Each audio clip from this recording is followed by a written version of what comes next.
dari Mammoth menuju ke area pertengahan antara Konsil dan juga Shrine. Seharusnya akan aman aja, namun kita akan melihat apakah Shrine nantinya bakal ditabrak atau mungkin ditunggu oleh siapa.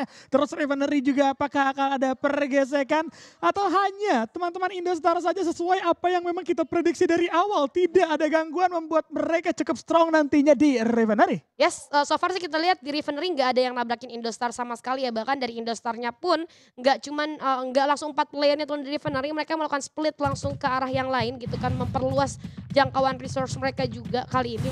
Dan sejauh ini juga kita lihat Oldhampton masih cukup dikuasai oleh teman-teman daripada EVOS Divine. Belum ada pergesekan yang terjadi sejauh ini, padahal di Shrine juga biasanya banyak banget tuh ya early fight yang terjadi. Tapi sejauh ini kita lihat sampai menit pertama masih belum ada huru-hara yang terjadi. Tembakan demi tembakan pun belum terdengar.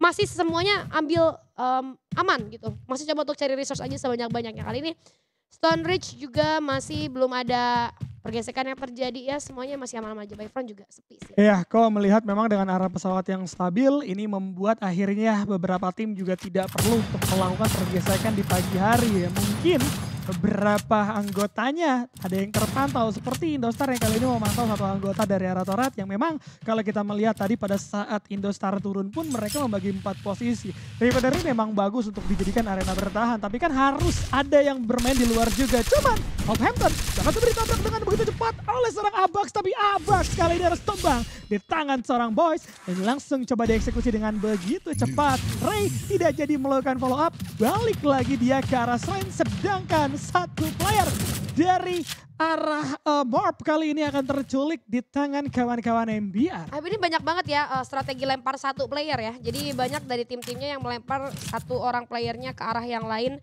untuk mencari informasi sebanyak-banyaknya. Kehilangan satu player gak masalah di early fight karena seperti kita lihat I'm God pun bahkan masih bisa untuk di revive kembali oleh seorang Ray.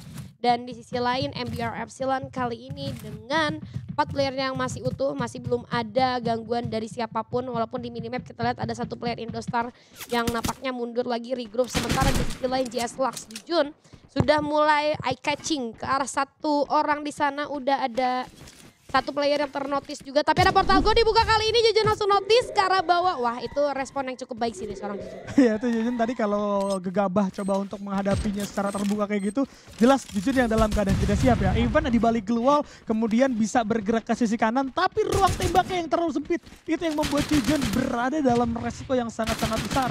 Vagos kali ini ternyata coba untuk bermain secara agresif. Mereka coba untuk menabrak Raja Lux juga kali ini. Ada seorang Jujun yang harus tertek dan begitu saja Boys. Dari jarak yang cukup jauh berhasil mendapatkan satu kepala secara terbuka. Lihat, sudah ada satu juga Homer yang bakal coba dimenat. Ada seorang Alif padahal tadi nengok dari belakang namun tidak ditembak, justru malah muter dirinya yang harus tumbang kembali. Jujun berhasil coba di Edotense dihidupkan kembali, di revive lagi dan masih ada seorang Ardeka yang ternyata coba juga untuk memberikan beberapa output damage dari arah yang tidak terduga. Tim Vagos so far bermain dengan cukup baik, mereka tinggal mencari sisa-sisa player dari JS Lux yang sekarang terpisah. Iya, itu keputusan yang cukup baik ya tadi dari Vagos ketika Jujun bisa notice adanya mereka display dari jarak jauh, terus mereka pakai portal go untuk nyamperin, akhirnya membuahkan hasil. Namun ternyata Ardeka kali ini harus merasakan serangan bertubi-tubi turun ke arah bawah, kehilangan beberapa HP-nya, terkikis cukup banyak. Kali ini harus berlindung terlebih dahulu, memastikan dirinya aman untuk sementara waktu. Tapi ternyata nggak berlangsung lama, Ardeka pun langsung saja terpick off kali ini menyisakan 3 player pada JS Lux. 2 poin eliminasi ternyata tidak cukup baik untuk JS Lux karena kali ini dari seorang Flyzy nampaknya harus menahan pergerakannya karena dia merasakan bahwa adanya tim lain yang sedang bergerak ke arah dia. Ini bakal dikejar sih gue rasa karena dari tim Vagos sendiri benar-benar butuh banget poin. 1 poin eliminasi itu penting banget buat mereka. Betul, betul. Ini balik lagi ya untuk tim-tim yang berada di 12 terbawah, jelas mereka butuh banget poin eliminasi.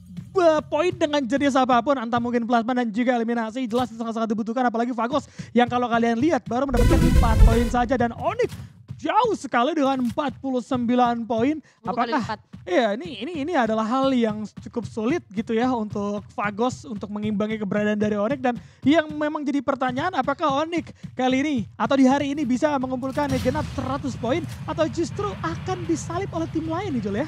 Betul sekali, kita masih belum tahu karena dari 3 round yang sudah kita jalani ya, sebenarnya nggak ada tim yang benar-benar mendominasi sih baik kalau buat gue ya. Karena semuanya balance banget gitu, nggak ada yang terus-terusan mendominasi walaupun kita bisa lihat Onyx dengan poin yang cukup tinggi itu pun karena tadi dia punya 19 poin eliminasi. Tuh. Tapi secara permainan gue lihat sih hari ini untuk 3 round awal itu belum ada yang kayak terus-terusan mendominasi setiap roundnya. Semuanya masih sama rata, cukup sengit satu sama lain. Dan kali ini dari Indostars nampaknya masih cukup aman di sekitar Refinery. Kita juga tadi melihat circle-nya sih belum gerak kemana-mana. Jadi so far juga beberapa tim memang masih menahan pergerakannya. Cuman kalau ngomongin tentang Kalahari kita tuh harus siap ancang-ancang lebih cepat aja daripada map-map lain. Karena kita tahu Kalahari lebih kecil. Dan di sisi lain ada Morp kali ini di daerah yang cukup terbuka yaitu seorang Zero. Coba untuk memberikan tembakan peringatan ke arah depan, namun gue rasa juga nggak akan dilanjutin. Itu cuma satu tembakan peringatan aja karena posisi mereka juga cukup jauh dari area Refinery. Mereka juga harus lebih aware lagi sama tim-tim yang ada di Refinery, itu salah satunya adalah Indostars. Betul, dan sudah ada Charles Airdrop juga yang diamankan oleh seorang Sero. Seharusnya resource-nya bakal jadi cukup bagus di sana.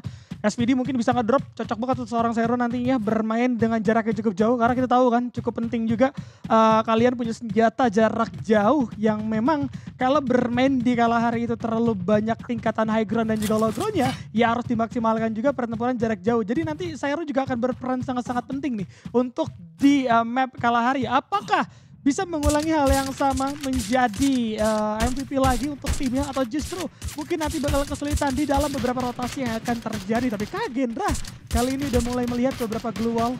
Coba untuk diberikan beberapa tembakan liar yang mana kalau kita melihat juga sudah ada portal gue yang mungkin terpasang di sana. Dan kelihatan lagi glue wall yang dibuka bakal diimbangi dengan adanya beberapa tembakan terus-menerus. Pertempuran jarak jauh demi bisa mengikis beberapa resource dari lawannya. Coba dilakukan oleh Kagendra yang sekarang coba untuk berpindah tempat lagi karena zona ternyata sudah mulai keluar dari Refinery. Zonanya jahat banget ya kalau bisa gue bilang untuk tim-tim yang berada di area kiri atas gitu. Tapi gak masalah, ini juga masih zona yang belum begitu sakit, masih bisa dikejar juga. Namun di sisi lain ternyata ada yang lebih sakit, itu serangan dari Ikal dan kawan-kawan ke arah depan. Juga dari seorang Nur, coba untuk membuka jalan bagi teman-temannya bergerak lebih depan dibandingkan teman-teman yang lain. Ada satu orang yang berhasil di pick off. 2 poin eliminasi dikantongi kali ini, namun pergerakan dari Torat pun kita bisa lihat nggak terlalu terburu-buru. Step by step dilakukan, mereka udah pick satu orang lalu mereka sekarang gerak lagi mendekat ke arah depan. Tapi dari seorang Lozi kali ini masih cukup respect terhadap musuhnya, nggak bergerak terlalu ceroboh. Dan teman-temannya juga di belakang masih on the way. Tapi ternyata begitu Lozi turun ada satu orang yang terlihat jelas pergerakannya. Apa yang terjadi?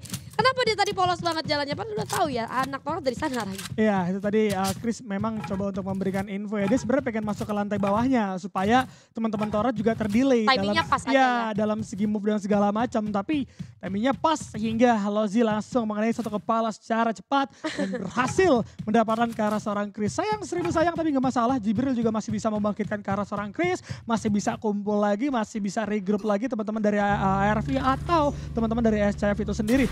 EVOS kali ini cukup adem ayam, cukup santai. Shrines tadi sempat bertempur juga bergerak ke arah Outhampton, berhasil dapetin 2 poin eliminasi walaupun 2 orang juga harus tumbang. Tapi bukan masalah untuk mereka karena mereka akhirnya bisa regroup kembali dengan resource yang memang mereka inginkan kali ini. Ya, dan mereka juga bergerak di area confinement sekarang dan di pinggiran zona aja karena mereka juga tadi sempat kehilangan seorang Abax kan, otomatis mereka harus reset dari segi resource-nya juga.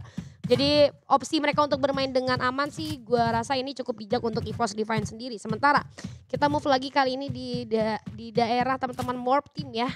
Dimana mereka udah kehilangan 2 temennya tadi tapi masih bisa dibangunkan kembali. Cuman kalau kita lihat dari segi si Azriel udah cukup mumpuni cuma.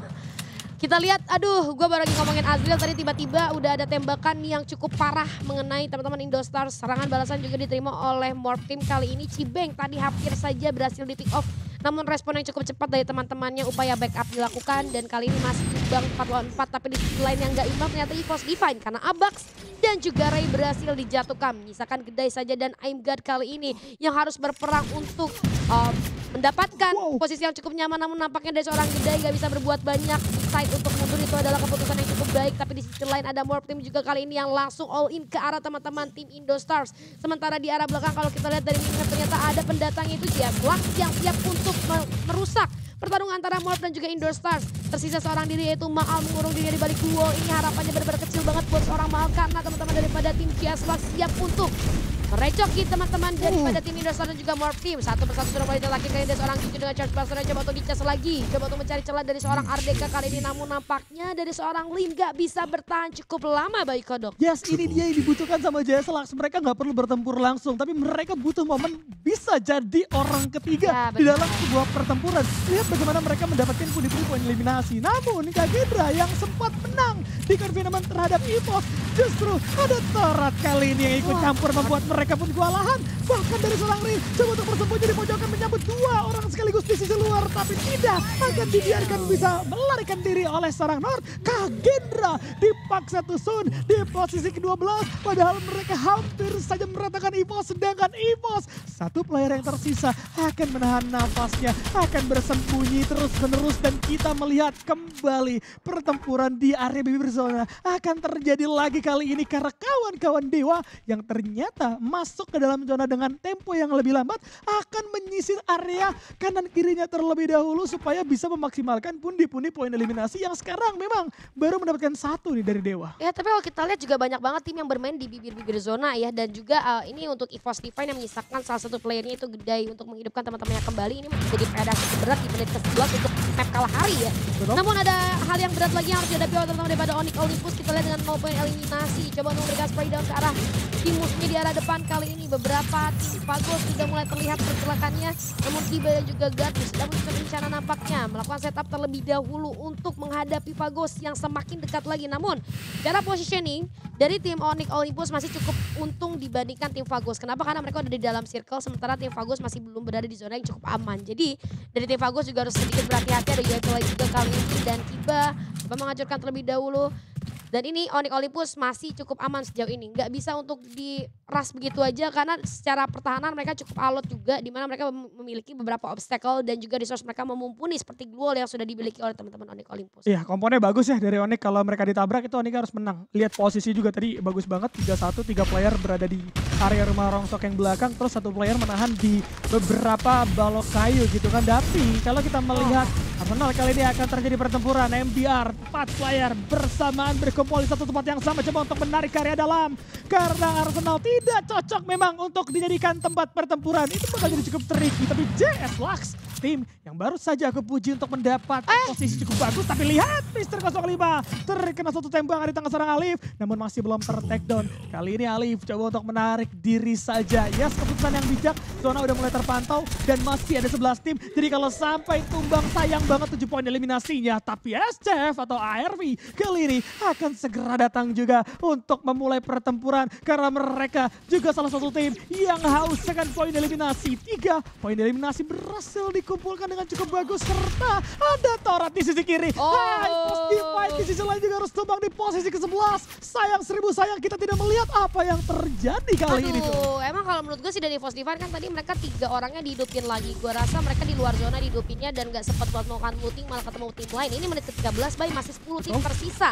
Jadi tim SCF kali ini coba untuk memanfaatkan portal Gom. Masuk ke arah atas, ke arah atap kali ini coba untuk mencari musuh yang ada di bawah. Namun nampaknya agak sulit, masih belum terlihat jelas pergerakan daripada musuh-musuhnya. Ada 2 tim di hadapan mereka. Coba untuk menyisir di arah belakang terlebih dahulu. Memastikan aman, gak bakalan ada backstep mereka. Tapi ternyata Morph Team harus puas di posisi ke-10. Sayang 1000 sayang, habis Buya terbitlah tusun, gak masalah. Masih ada 9 tim yang bertanding kali ini, dimana tim SCF agak sedikit terkurung. Nampaknya zona udah mulai bergerak di arah belakang, namun di sisi lain Indostar sayang sekali harus puas di posisi ke-9.